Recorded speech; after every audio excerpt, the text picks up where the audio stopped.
Hey everyone, if you want to see how to achieve this cut crease, please keep on watching.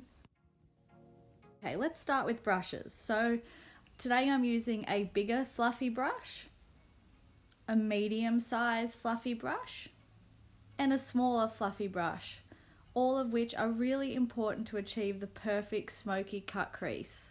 And brushes for actually cutting the crease, you're after brushes that typically have a rounded off edge at the top and are synthetic and flat-like. I believe these features are really important for getting that perfect cut.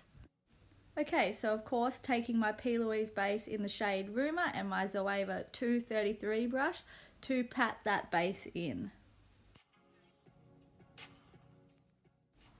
I'm going to take the Zara setting powder and a Zoeva 109 brush. As you can see here, it has a flat edge to it. Now you're going to use this to create a line from underneath your lower lash line up towards like the tail of your brow, as you can see I've done.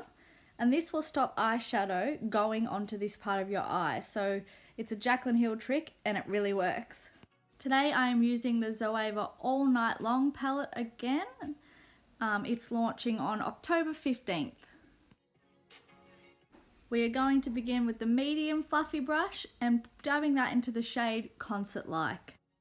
As always with this base, I like to take a reasonably dark shade and begin by placing that right in the transition area from the crease to the lid, and just placing that on and blending it until you're happy with the intensity of the shade and the blend. But remember, don't stress too much about the blend because you will continue to make it better with lighter shades.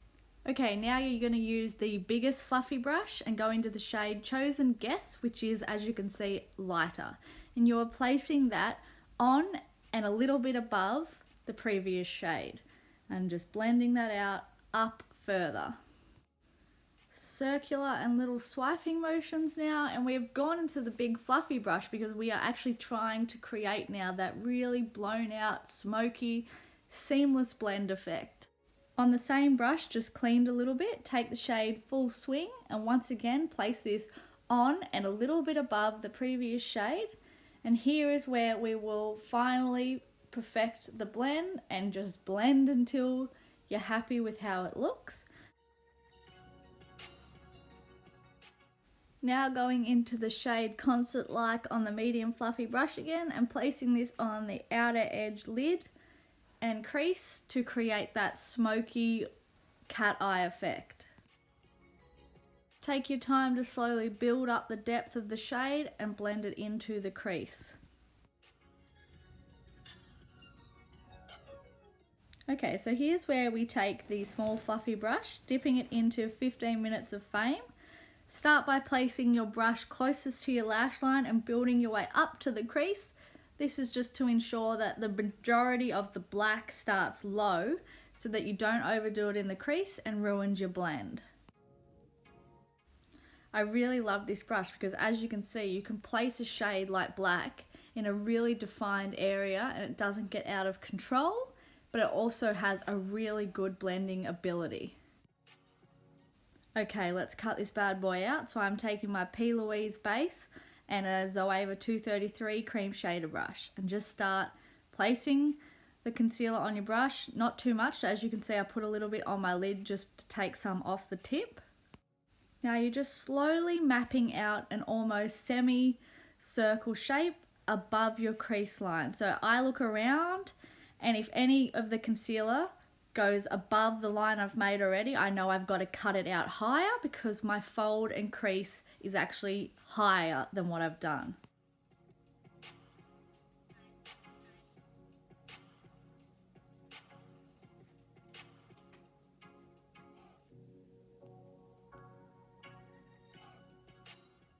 Alright, so once I'm happy with the blend, I take my finger, or you could use whatever you like, to just reduce the amount of concealer on the outer edge and take away any thick bits, because otherwise the matte shades you use to blend back into that area can get really clunky and it looks terrible. Now as you can see, when I look up here, you can see the cut I've made is above my lid. So this means none of the shade I put on my lid will then transfer to my crease. Now you could take the gold shade in the palette, but I actually decided to use a Down Under Cosmetics pigment in Gold Fleck. Now I just dabbed it on my Zoeva 233 brush and sprayed it with setting spray. And now just begin to dab that shade on. Just start filling that area of the cutout that you've made until it's fully covered in whatever colours, whatever pigment, glitter, anything you want to put on it. Just take your time so that you don't get it everywhere. The reason why I spray down my pigments, eyeshadows, shimmers, whatever I use, is I find it just helps you have much more control on the product. It doesn't fall everywhere. As you can see, I am having basically no fallout here, and that is because I wet down the product with a setting spray. Even water works. So that's a good tip to help you control products for this part. Okay, so just wipe that brush clean. I didn't do a very good job. And take Eccentricity from the palette. Now I chose this shade because it matches the neutrals I've already got on the outer edge and the crease. And this will just help me start to blend that gold into the outer edge. Then back into the black shade with the small fluffy brush, and I'm just carefully placing that next to the brown shimmer shade we put on. And there is how you make your perfect ombre from the gold to the brown to the black and blend it into the crease. Okay, so onto the lower lash line now, taking the shade Chosen Guess on the medium fluffy brush and blending that onto the lash line. I like to really blow out my lower lash line, so if you don't like it that blown out, maybe take the small fluffy brush.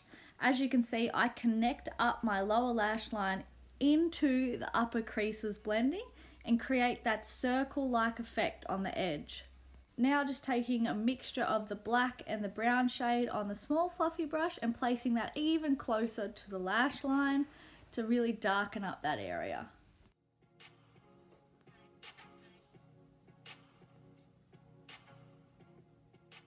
Now just taking the Sigma E30 brush and dipping into the shade Public Demand and using this to brighten up the inner corner. Not that I filmed this very well, I'm sorry. Now going in with Kat Von D's medium brown brow pomade, whatever you want to call it, and placing this on the waterline. I chose brown because brown can actually look really flattering on people if black is too black for you, like if you're pale, or it just works better with the neutrals I already used, so I went with that. Okay, so now lashes time, using the brand Slashed in the style Rebecca. I love these lashes, they are so beautiful. And voila, your cut crease look is done. Please let me know if this helped you, or maybe if it didn't and why, or what I could do to improve it. And yeah, thanks so much for watching. And remember, I've also done a smoky eye for beginners on a previous upload. Bye guys.